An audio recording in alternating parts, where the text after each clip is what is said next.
Oke, Smartizen, kembali lagi bersama gua, G. Dimana di episode kemarin kita sudah ngebahas dua kasus pembunuhan Presiden Amerika yang sempat menggentarkan dunia. Dan di episode kali ini kita akan membahas tentang horor. Wih, seneng kan ini? Masyarakat Indonesia kan senang dengan hal-hal berbau mistis. Sebelumnya pasti di antara kalian di sini ada yang gemar banget buat nyobain hal-hal ekstrim. Hal-hal yang mungkin nggak bisa dicobain oleh orang-orang lain. Misalnya kayak makan makanan yang pedas-pedas banget. Kan ekstrim tuh, bisa bikin perut kalian sakit tuh, mendidih kan. Atau cobain olahraga-olahraga ekstrim, kayak main skateboard pakai satu kaki sambil handstand. Kan itu kan ekstrim banget kan, gila. Atau juga mungkin cobain hal-hal berbau mistis. Misalnya, kalian nyari hantu sendirian di gudang kosong, gudang terbengkalai, ataupun nyari hantu di hutan, ataupun nyari hantu di semak-semak, hantu lagi kayak, atau nonton film horor sendirian, atau mungkin kalian ingin mencoba memanggil hantu datang ke kediaman kalian. Di sini kita sudah merangkum 5 permainan memanggil hantu terkenal di dunia.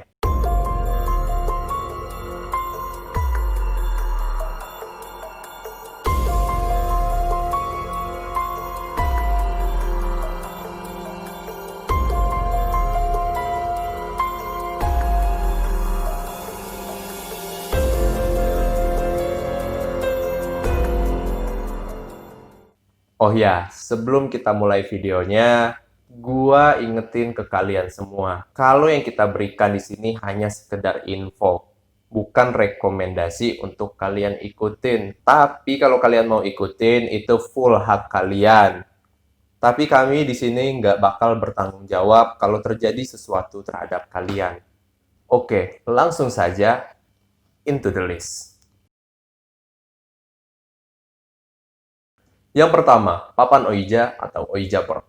Ouija board ini adalah sebuah permainan memanggil hantu terkenal yang mungkin semua dunia, hampir seluruh dunia itu mengetahui tentang permainan ini, terutama di benua Eropa. Bahkan Ouija board ini ada filmnya, yaitu berjudulnya Ouija. Nanti kalian searching aja. Meskipun permainan ini terkenal di seluruh dunia, akan tetapi permainan ini berasal dari dataran Tiongkok. Jadi tujuan dari bermain papan Ouija ini adalah untuk berkomunikasi dengan arwah yang berada di sekitar kalian. Untuk melakukan permainan Ouija board ini, kalian harus memiliki papan Ouija-nya terlebih dahulu. Papan Ouija beserta itu apa sih, kayak kursornya itu, pokoknya kayak untuk ngarahinnya gitu. Nah, kalian bisa beli di mana? Mungkin di online shop itu ada, ataupun di marketplace itu bisa. Marketplace yang di Amerika mungkin kalau kalian mau yang orinya itu bisa juga. Papan Ouija ini berisikan huruf A sampai Z, angka 0 sampai angka 9. Setelah itu kata yes or no and goodbye. Untuk memainkannya, kalian juga harus menyiapkan koin, di mana koin ini berfungsi untuk memanggil arwah yang ada di sekitar kalian, ataupun juga untuk menangkal roh-roh jahat yang akan bermain bersama kalian. Serta kalian memerlukan lilin. Di sini lilinnya itu dari banyak referensi gua cari, ada yang bilang lilin putih, ada yang bilang lilin merah. Ya gua nggak tahu, dan fungsinya pun beda-beda. Lilin merah ini karena berasal dari dataran Tiongkok, di mana Tiongkok terkenal dengan warna merah.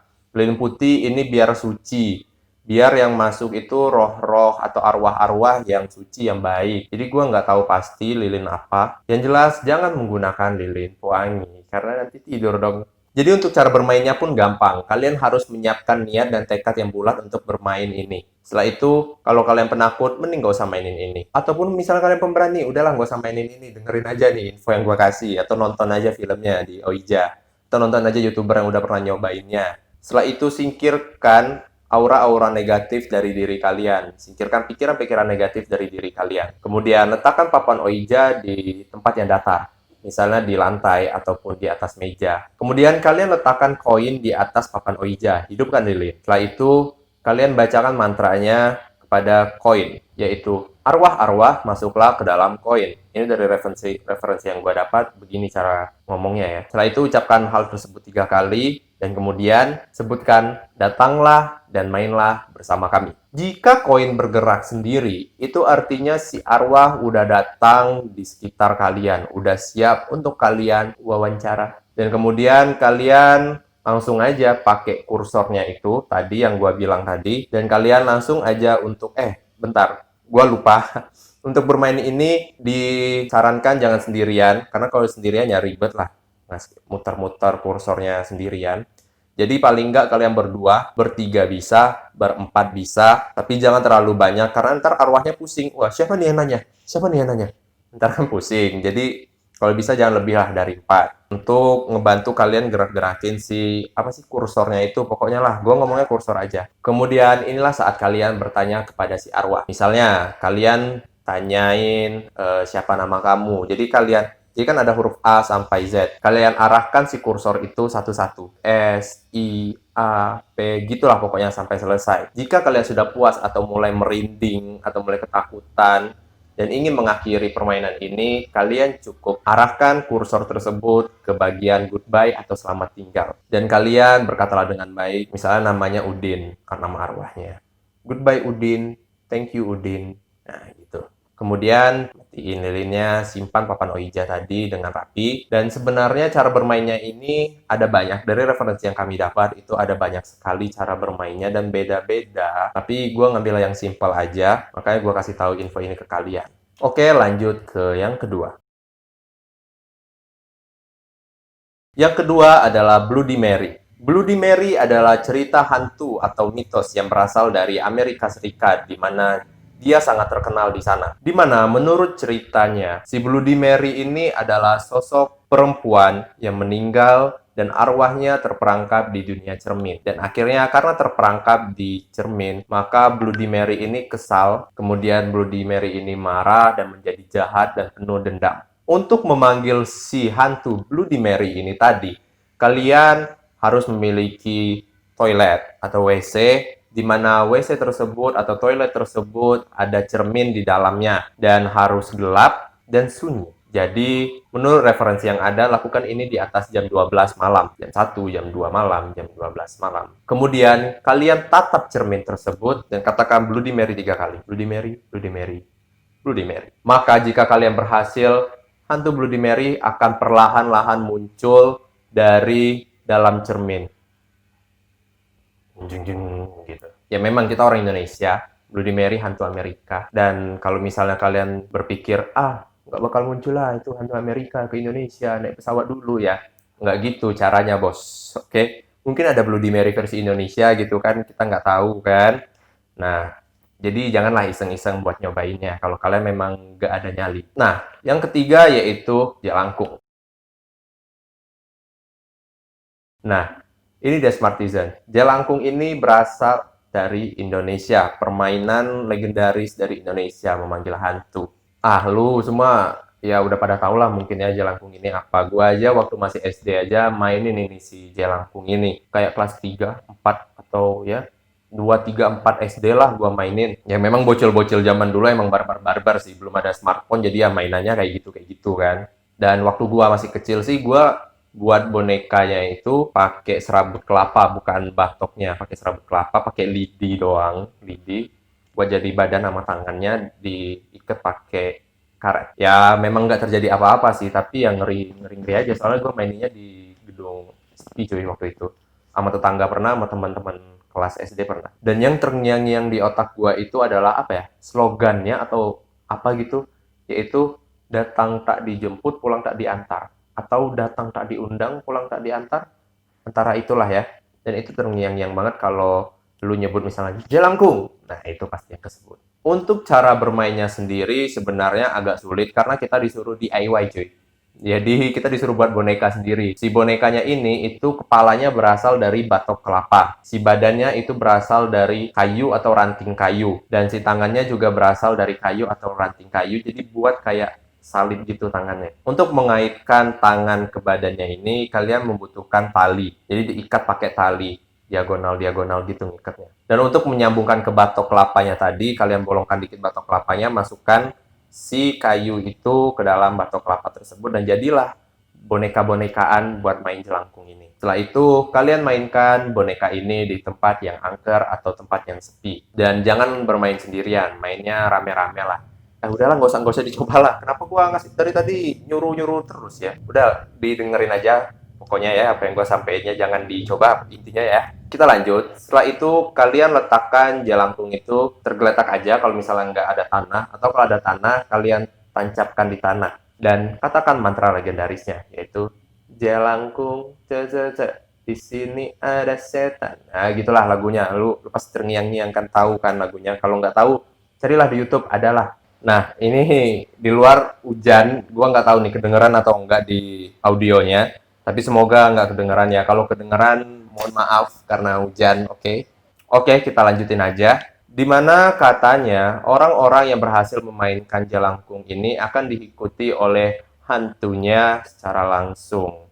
Karena hantu ini marah telah dipermainkan seperti itu. Dimasukin ke boneka DIY lah gitu kan. Jadi si hantunya marah. Jadi saran gua jangan dicoba. Walaupun ini dari Indonesia. Oke, kita lanjut ke yang keempat. Yang keempat, Baby Blue. Permainan ini juga cukup terkenal dan permainan ini berasal dari Amerika Serikat dan hampir mirip dengan Bloody Mary.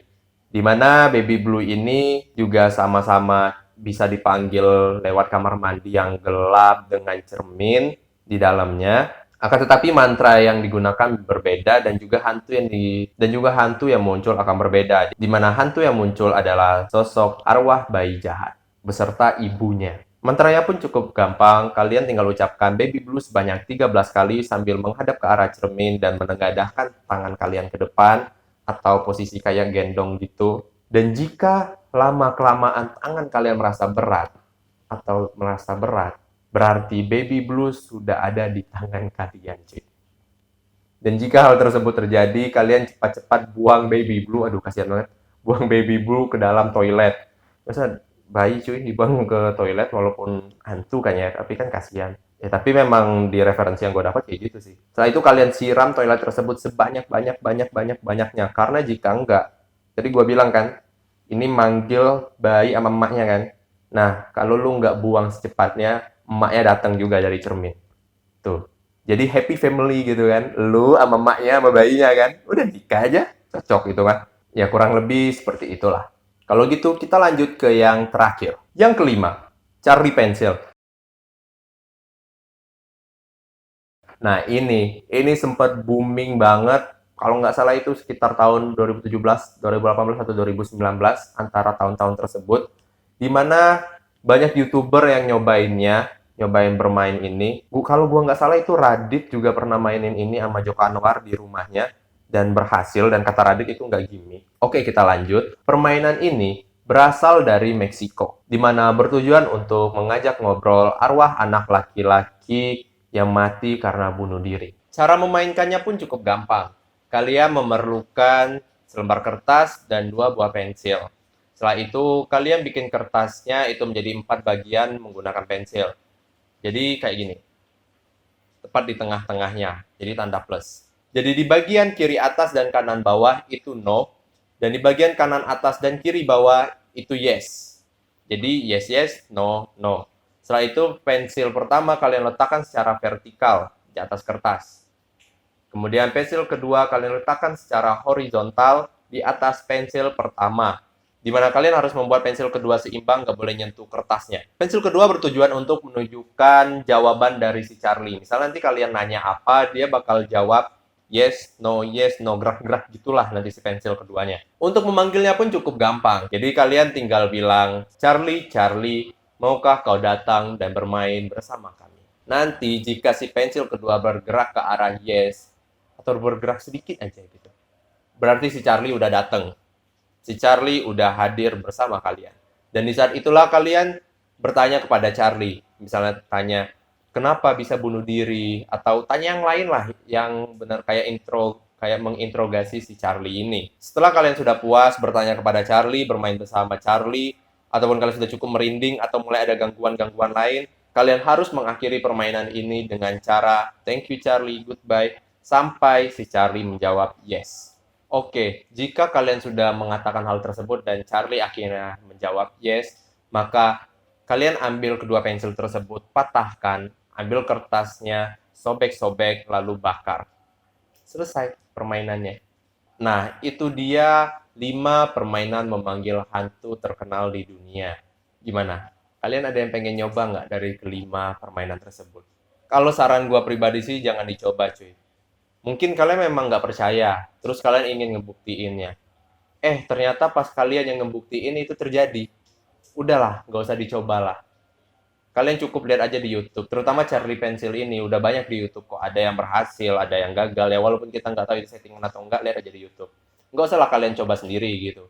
Kita nggak usah ngebuktiin makhluk seperti itu tuh ada atau enggak. Tapi kita cukup ngeyakinin aja bahwa yang hidup di dunia ini bukan cuma manusia, hewan, dan tumbuhan, tetapi ada makhluk lain yang hidup di sekitar kita. Oke, cukup sekian Jumir pada episode 6 pada hari ini. Kalau kalian suka dengan videonya, kalian like. Kalau kalian ingin merekomendasikan topik berikutnya untuk dibahas, kalian komen, kemudian kalian subscribe, share, hidupkan notifikasi, dan jika kalian tidak suka dengan video ini, silahkan dislike ataupun yang lainnya, karena itu hak kalian pribadi. And see you